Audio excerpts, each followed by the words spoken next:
Hello बच्चों, let's read this question. The displacement versus time curve of a particle executing SHM shown in figure.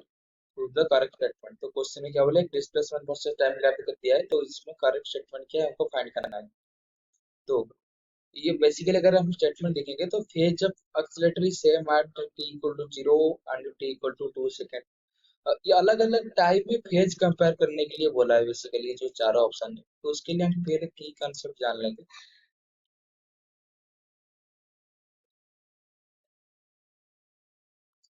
तो की concept ये है कि ये फेज क्या है, फेज क्या रिप्रेजेंट कर रहा है, ये हमको जानना चाहिए।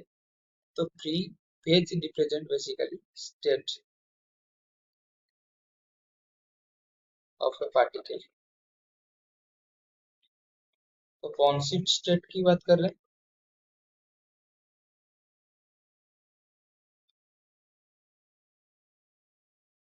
तो हम अब इधर बेसिकली एसएचएम की बात कर रहे हैं, ये सिंपल हार्मोनिक मोशन में फेज की बात कर रहे हैं।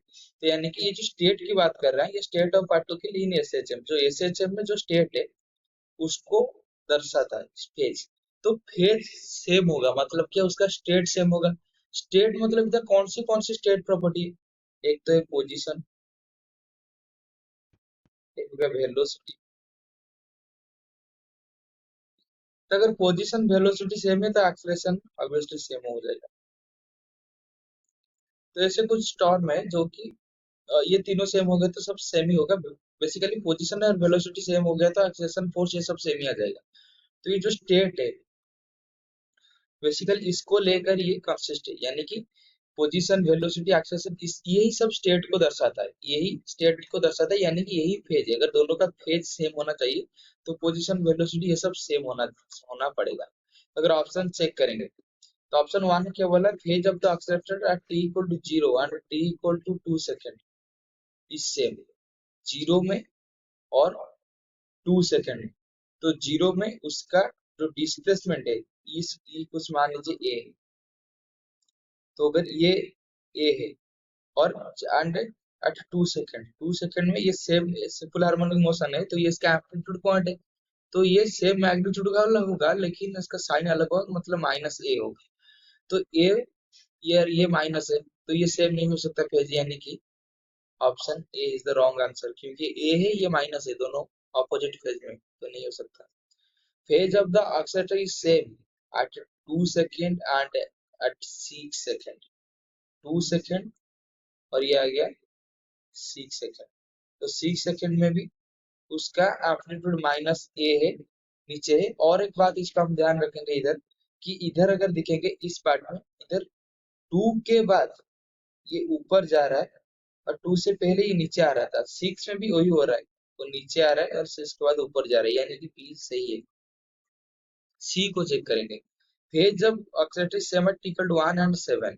तो 1 में क्या है 0, 7 में क्या है 0। तो 7 के बाद ग्राफ कुछ ऐसे एक्सटेंड हो रहा है, जो कि नहीं दिया है, इसे कुछ एक्सटेंड हो रहा है। तो ये दोनों का डिस्प्लेसमेंट सेम है, 0 0 है, लेकिन ये सेम फेज पे नहीं है। क्यों सेम फेज पे नहीं है? अगर 1 में दिखेंगे तो 1 की जब आ रहा है 1 सेकंड के तरफ, ये जो पार्टिकल है ये ऐसे नीचे आ रहा है। लेकिन जब 7 सेकंड को आ रहा है वही इस पोजीशन 0 को अपफेयर कर रहा है, लेकिन वो ऊपर को जा रहा है, यानी कि दोनों का वेलोसिटी का डायरेक्शन अपोजिट है। ये नीचे आ रहा है, ये ऊपर को जा रहा है। तो उसका जो एसएचएम का मोशन होगा ये अलग अलग आएगा इसका वेलोसिटी, यानी कि ऑप्शन सी सही नहीं है। Option C is the wrong.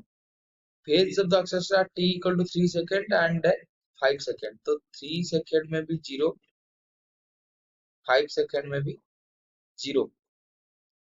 3 second and 5 second में 0, लेकिन ऐसे ही होगा, उसका वेलोसिटी ऐसे ऊपर जा रहा है, इसका फिर नीचे आ रहा है। तो लेकिन इसके लिए ये भी अलग अलग पेज हो जाएंगे। पोजीशन तो सेम है लेकिन वेलोसिटी का डायरेक्शन अलग है, यानी कि सिर्फ ऑप्शन बी ही सही आंसर है।